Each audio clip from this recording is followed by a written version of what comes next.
The pain hit like a sledgehammer to my gut, forcing me to my knees on the cold kitchen tiles. Sweat beaded on my forehead. My vision blurred. "Dad!" Teresa's voice cut through my gasping. "What's happening?" "Something's wrong," I finally managed to rasp. "Right after lunch. That sandwich I made you." "Maybe the turkey was bad," she said, her eyes unnaturally bright. "Let me make you some light soup tonight," she said, her smile stretching too widely. "Something gentle for your stomach." "Thank you, sweetheart. You always take care of me." That strange smile never wavered. Her eyes didn't match her expression. I managed to climb the stairs. As I turned, I caught a glimpse of Teresa's reflection in the window glass. Her smile had disappeared, replaced by something cold and determined. My military training whispered warnings I couldn't yet decipher. I collapsed onto the bed, trying to rationalize the growing unease. I remembered the arguments from her teenage years, my rigid discipline against her wild spirit. Without her mother, Margaret, we were two broken people. After she left at 18, contact had been minimal until last month when she appeared on my doorstep, needing somewhere to stay. Downstairs, I could hear Teresa moving around the kitchen. The sound should have been comforting. Instead, it filled me with dread. My phone buzzed. A text from an unknown number, "Checking on you. Hope you're feeling better." Teresa was downstairs. Why text? I forced myself off the bed and headed toward the stairs. Teresa's voice grew clearer with each step downward. "Dad, soup's ready. Come down." I paused at the doorway. Teresa stood with her back to me, hunched over the counter near the stove. Two white bowls sat side by side. I watched as she reached for a small glass vial and tipped white powder into the left bowl, rapidly stirring to dissolve whatever she'd added. The motion was quick, professional, like she'd rehearsed it. My own daughter was poisoning my food. 3 decades of tactical training overrode emotion. I remained frozen, watching my child become a stranger. "Almost ready," she called, her voice artificially bright. "Just letting it cool a bit." "I'll just grab some bread from the pantry," Teresa said, turning away from the counter. This was my chance. The moment she disappeared, I moved with speed and silence. 3 quick steps to the counter, swapped the bowls, stepped back. The entire exchange took less than 10 seconds. Teresa emerged with bread. She carried both bowls to the table, placing the poisoned soup directly in front of her own chair. I watched as she settled across from me, completely unaware that her deadly plan had been reversed. "How does it taste?" she asked as I lifted the first spoonful to my lips. "Perfect. Just what I needed." Teresa took her first sip and continued eating with apparent enjoyment, occasionally glancing at me with anticipation. Minutes passed in intense silence, broken only by the scrape of spoons. I found myself watching every movement, waiting for the moment when realization would dawn. "You seem better already," she observed. "Yes, much better. Thank you for taking such good care of me." "I should probably get some rest now," I said, pushing back from the table. Of course, Teresa stood as well, beginning to clear the dishes. "Good night, Dad. Sweet dreams." I climbed the stairs again, but this time my legs shook, not from illness, but from the terrible knowledge of what my daughter had tried to do. Upstairs, I locked the door. Sleep was impossible. Every time I closed my eyes, I saw Teresa's hands adding that white powder. Around midnight, I checked the door locks and windows. Military habits die hard, and I felt like I was back in hostile territory. I pulled out my will. Everything went to her: the house, my pension, life insurance worth $200,000. More than enough motive. But why the desperation? My phone buzzed. A text from an unknown number. "Hope you're feeling better tonight. T." She was texting me from downstairs. Or had she left the house? Her car was in the driveway, and the kitchen light was still on. I remembered teaching her to make soup when she was 12, and her saying, "The secret ingredient is love, Dad." Tonight, the secret ingredient had been poison. By 2 in the morning, my rage had crystallized into something colder, more calculating. My military training kicked in, assess the threat, gather intelligence, plan the response. Tomorrow will bring answers. The silence from downstairs was complete. I forced myself to stay awake. No sleep tonight. Not while a would-be murderer lived under my roof. The first pale light crept through the curtains as I heard movement below. I dressed slowly and made my way downstairs. Teresa sat hunched over the kitchen table, her face pale and drawn. She clutched her stomach. "Dad," she whispered, her voice weak. "I feel terrible. My stomach is on fire. I think I have food poisoning." I poured myself coffee with steady hands. "That's interesting," I said, settling into the chair across from her. "What exactly did you add to my soup last night?" The color drained from her already pale face. I don't know what you mean." "I saw everything," I said, my voice carrying cold authority. "Every movement, every gesture when you poisoned my food. You're paranoid. You're imagining things. I would never." "Then you won't mind that I switched our bowls while you got the bread."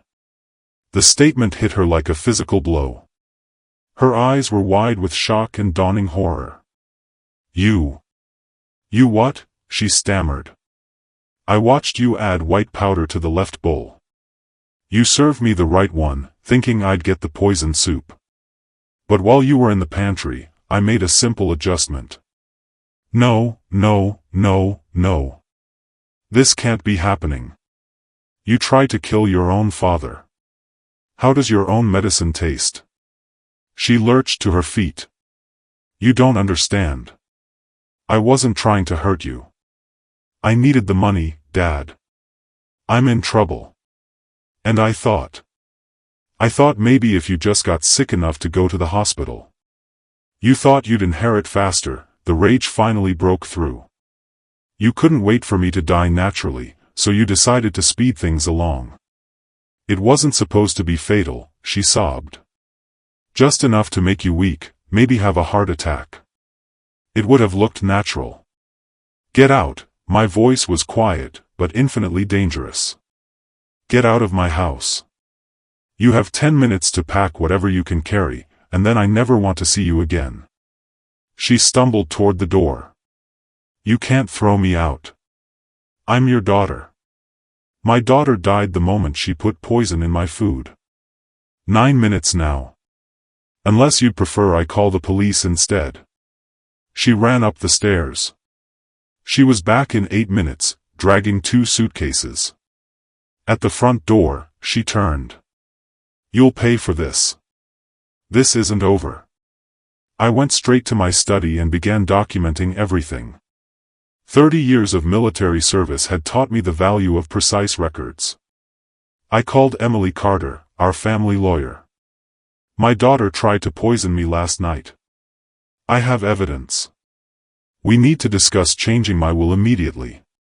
I also called the bank to remove all account access and beneficiary designations for Teresa. As I worked, I pieced together the fragments: her constant questions about my finances, her interest in my medication schedule. Who had put the idea in her head? My phone buzzed.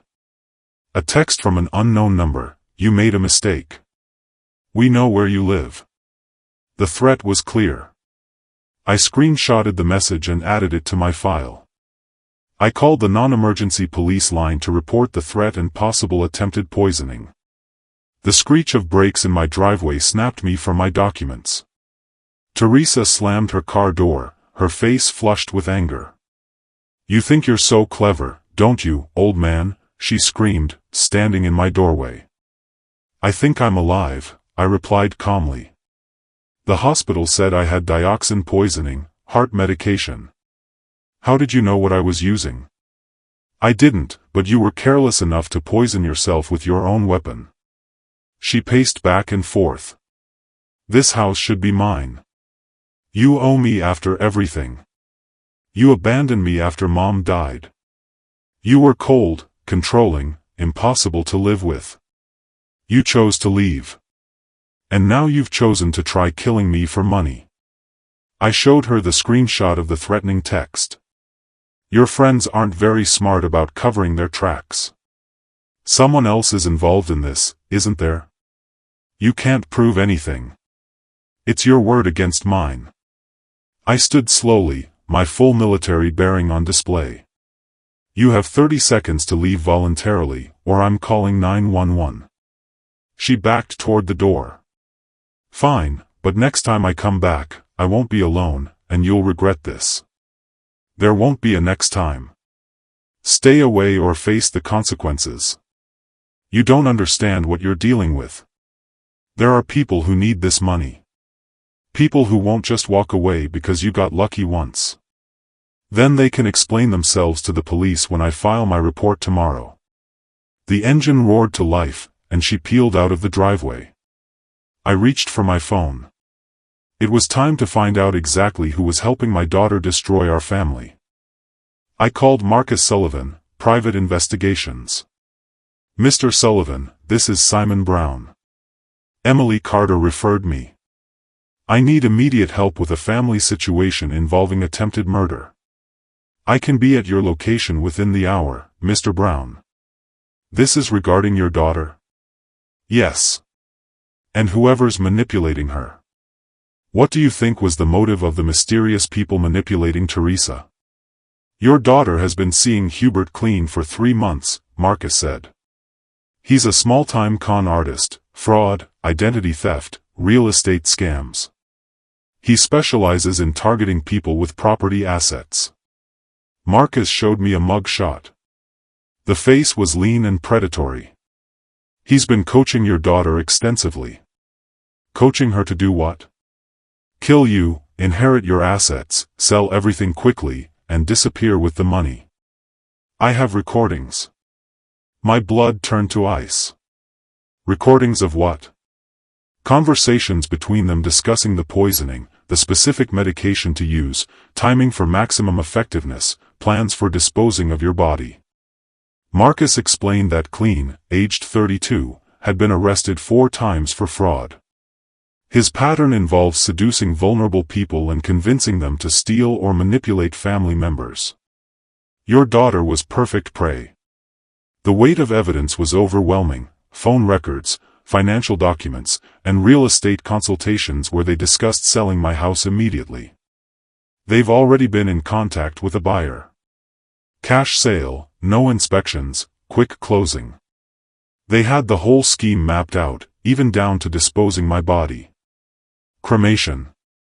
They planned to tell people you'd requested it. No autopsy, no questions. The dioxin was pure medical grade, expensive and hard to trace, but they made a mistake. Most importantly, they underestimated you. Marcus closed his tablet. Mr. Brown, these people are dangerous. The failed poisoning has made them desperate. They know you're aware of the plot and they won't simply walk away from this much money. I thought about Teresa's threats. Police involvement immediately. We have enough evidence for conspiracy to commit murder charges. I met Emily Carter at her office, carrying the evidence. Simon, this evidence is damning. Are you certain about disinheriting her completely? She made her choice when she tried to poison me.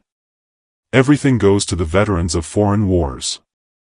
Every dollar I earned goes to people who served honorably, not to someone who tried to murder me. The legal language felt cold and final as I signed the new will: complete revocation of previous will. Removal of Teresa Brown from all beneficiary designations. Given the evidence of criminal conspiracy, I strongly recommend involving law enforcement immediately. They'll escalate.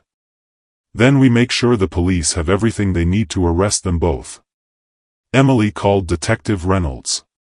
2 hours later, the legal transformation was complete.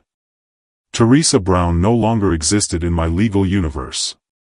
Detective Reynolds arrived precisely at 3. Mr. Brown, we have enough here for multiple felony charges. Conspiracy to commit murder, attempted poisoning, terrorist threats. I'll have arrest warrants issued today. 3 days later, the motion sensors chimed softly. Teresa had kept her promise. Through the security monitor, I watched Teresa and Hubert Clean pause at my front door, clearly planning their approach. Clean looked exactly like his mug shot, predatory, with cold eyes. They didn't knock. The front door rattled as Hubert simply kicked it open. "Mr. Brown," Hubert called as they entered uninvited. "We need to have a conversation." "Then you should have made an appointment," I replied, without moving from my leather armchair. Hubert set a leather briefcase on my coffee table. "Sign these papers. Transfer the house and nobody gets hurt." "And if I refuse?" Teresa's laugh carried a bitter edge. "Inheritance?" I kept my voice level. "You mean the money you plan to steal after murdering me?" "That was a misunderstanding," Hubert said smoothly. "Just a little medication to help you feel more cooperative." Unfortunately, Teresa mixed up the dosages. "Actually, I can prove everything." I gestured toward the ceiling corners. "I've been recording this entire conversation." Hubert's confident smile faltered as he spotted the nearly invisible lenses. "You're going to sign these papers? Or accident happen to stubborn old veterans who live alone?" "I have a better idea," I said, reaching beneath my chair. As Hubert stepped closer, I pressed the small panic button hidden beneath my chair. The wail of sirens cut through Hubert's threats. Red and blue lights began painting my living room walls. Teresa's face went white. "You called the cops?" Hubert spun toward the window. 5 minutes ago," I said calmly. "Silent alarm system. Very reliable." Detective Reynolds appeared first, followed by 2 uniformed officers. His eyes took in the broken door and the 2 criminals caught in the act. "Mr. Brown, you reported threats and attempted extortion." "Detective, I have video and audio recordings of everything that just happened." I gestured toward the hidden cameras, including admission to the previous murder attempt. "We have recordings of you threatening this man in his own home," Detective Reynolds said firmly. "Please place your hands behind your back." "Dad, please," Teresa pleaded as the second officer moved toward her. "We can work this out. Family doesn't do this to family. Family doesn't try to murder each other for money," I replied. "Detective, I also have evidence of a previous murder attempt and fraud conspiracy. We've been looking for both of you since yesterday. Outstanding warrants for conspiracy to commit murder." Teresa's legs buckled. "Ma'am, attempted murder is still a felony even when it fails." The officers read them their Miranda rights while Reynolds examined the forged documents. "Mr. Brown, these recordings will be crucial evidence. I have video of tonight's break-in, audio of their confessions, and written threats they sent previously." "Dad, you recorded us? Your own daughter?" Teresa's voice cracked. "I recorded criminals confessing to attempted murder and planning future violence." Hubert tried one last gambit. "Officer, this old man is clearly unstable. He's making up stories about his own family." "Sir, we have independent evidence from a private investigation," Reynolds replied coldly. "Your criminal record speaks for itself." As they were led toward the squad cars, Teresa turned back one final time. "I'll never forgive you for this." "I've already forgiven myself for protecting others from you," I said. 3 weeks later, I sat in the witness chair of Cook County Courthouse. My testimony was the final nail in the coffin of my daughter's conspiracy. Judge Martinez delivered her verdict. The defendants are found guilty on all charges of conspiracy to commit murder, attempted poisoning, breaking and entering, and extortion. "How do you feel about your daughter's conviction?" the prosecutor asked. "Sometimes justice requires difficult choices." I choose to protect future victims over protecting someone who tried to murder me. The judge sentenced Teresa to 6 years in state prison and Hubert to 10. As court officers led them away, Teresa turned toward me. I'll never forgive you for this. I've already forgiven myself for protecting others from you, I replied. The gavel fell, and 28 years of fatherhood officially ended. Emily walked with me to the courthouse steps. Marcus Sullivan informed me that my testimony helped convict a serial predator and provided closure to 2 other families. What happens now? Emily asked. Now I start over. The house sold within 2 weeks. I kept only personal items and Margaret's photographs, donating everything else to veterans organizations. My new home was in a retirement community outside Tampa, Florida, surrounded by other military retirees who understood the value of honor and loyalty. I volunteered at the local VA hospital, helping other veterans navigate family difficulties and elder abuse situations. My painful experience with Teresa provided valuable insight for counseling others. 6 months after moving, I received a letter from Teresa apologizing and asking for another chance. I read it once, then filed it away. Some bridges, once burned, should stay that way. As I watched the Florida sunset from my new porch, surrounded by friends who valued honesty over blood relations, I knew I'd made the right choice. Sometimes the family you choose is stronger than the family you're born into. The nightmare was over.